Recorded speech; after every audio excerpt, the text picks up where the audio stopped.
নমস্কার, সকলকে স্বাগত জানাচ্ছি। Director of family welfare department থেকে গভর্নমেন্ট অফ ত্রিপুরার একটি নোটিফিকেশন প্রকাশ হয়েছে। নোটিফিকেশনটি প্রকাশ হয়েছে আগস্ট মাসের 23 তারিখ 2024-এ। এই নোটিফিকেশনে বলা হয়েছে যে MPW মাল্টিপারপোজ ওয়ার্কার মেল এবং ফিমেল অর্থাৎ পুরুষ মহিলা যে MPW ওয়ার্কার নিয়োগ করা হবে health and family welfare department থেকে। এই নিয়োগ প্রক্রিয়াটি সম্পূর্ণ হবে ফিক্সড পেতে, এবং ফিক্সড পে কত থাকবে? 16,050 টাকা থাকবে ফিক্সড পে।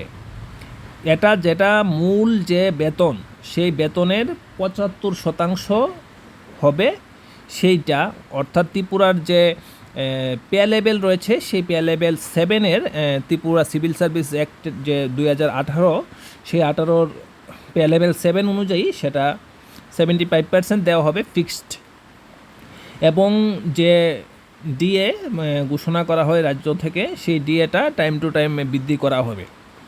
এবং যারা ত্রিপুরাতে স্থায়ীভাবে বসবাস করছে তারাই শুধুমাত্র এই পোস্টের জন্য আবেদন করতে পারবে, এবং আবেদনের নিম্নতম বয়স হবে 18 এবং উচ্চতম বয়স হবে 40। এবং 5 বছরের রিল্যাক্সেশন দেওয়া হবে। কাদের দেওয়া হবে 5 বছর relaxation? SC ST PH candidates যারা রয়েছে তাদের কিন্তু 5 বছরের রিল্যাক্সেশন দেওয়া হবে। এই জায়গার মধ্যে পোস্টগুলা বলা হয়েছে, পোস্ট কয়টা রয়েছে? পোস্ট রয়েছে টোটাল MPW মেলের জন্য 50টা, ফিমেলের জন্য 50টা। এর মধ্যে মেল যে SC রয়েছে তাদের জন্য 8টা রয়েছে, ফিমেল SCদের জন্য রয়েছে 9টা, ST রয়েছে মেল 16টা, ফিমেল STদের জন্য রয়েছে 15টা, মেল ইউআরের জন্য রয়েছে 26টা, ফিমেল ইউআরের জন্য রয়েছে 26টা, SC এক্স সার্ভিসম্যানের জন্য নেই, ST এক্স সার্ভিসম্যানের জন্য নেই, ইউআর এক্স সার্ভিসম্যান মেলের জন্য একটা রয়েছে, এবং 2টা করে পোস্ট রয়েছে এনি ক্যাটাগরিসের মধ্যে, যদি কোনো ক্যাটাগরিসের হতে পারে, সেটা HST এবং জেনারেলও হতে, ইউআরও হতে পারে, আনরিজার্ভডও হতে পারে। ফিমেলের জন্য 2টা রয়েছে, যারা PWD ক্যান্ডিডেটস অর্থাৎ ফিজিক্যাল ওয়ার্কিং ডিসেবিলিটি যাদের রয়েছে, PH ক্যান্ডিডেটস তাদের জন্য। এখন প্রশ্ন হলো যে কোয়ালিফিকেশন কি প্রয়োজন? কোয়ালিফিকেশনের জন্য বলা হয়েছে candidates must be past HS +2 stage or its equivalent examination from a recognized board, অর্থাৎ একটি রিকগনাইজড বোর্ড থেকে ক্যান্ডিডেটসকে মাস্ট বি HS অর্থাৎ ক্লাস 12 পাস হতে হবে। এবং 2 নম্বরে রয়েছে ট্রেন্ড ইন ANM ট্রেন্ড হতে হবে, অথবা মাল্টিপারপাস ওয়ার্কারের যে একটা কোর্স রয়েছে সেটা সম্পূর্ণ করতে হবে, কিন্তু এটা 2 বছরের হতে হবে কোর্সটা। 2 বছরের কম হলে কিন্তু হবে না, এবং সেই কোর্সটা করতে হবে রিকগনাইজড ইনস্টিটিউশন, যেটা গভর্নমেন্ট রিকগনাইজড রয়েছে সেই ইনস্টিটিউট থেকে কিন্তু করতে হবে, অথবা ট্রেন্ড ইন ANM ট্রেন্ড হলেও হবে, এবং অথবা হেলথ ওয়ার্কার যদি ট্রেন্ড কোর্স থাকে কোনো রিকগনাইজড ইনস্টিটিউট থেকে, তাহলেও কিন্তু আবেদন করা যাবে। 3 নম্বর যেই কোয়ালিফিকেশনটা রয়েছে সেটা হবে candidates must have registered in Tripura nursing council. Tripura nursing কাউন্সিলে কিন্তু রেজিস্টার্ড থাকতে হবে ক্যান্ডিডেটসকে।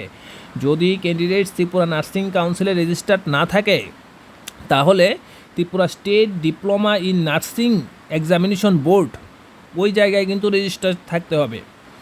এই 2টা জায়গায় যদি রেজিস্ট্রেশন না থাকে বা রেজিস্টার্ড না থাকে, তাহলে কিন্তু ক্যান্ডিডেটস দিতে পারবে না। শুধুমাত্র registered candidates only will be allowed to appeal বা অ্যাপ্লাই অনলাইন অ্যাপ্লিকেশন শুধুমাত্র তারাই দিতে পারবে।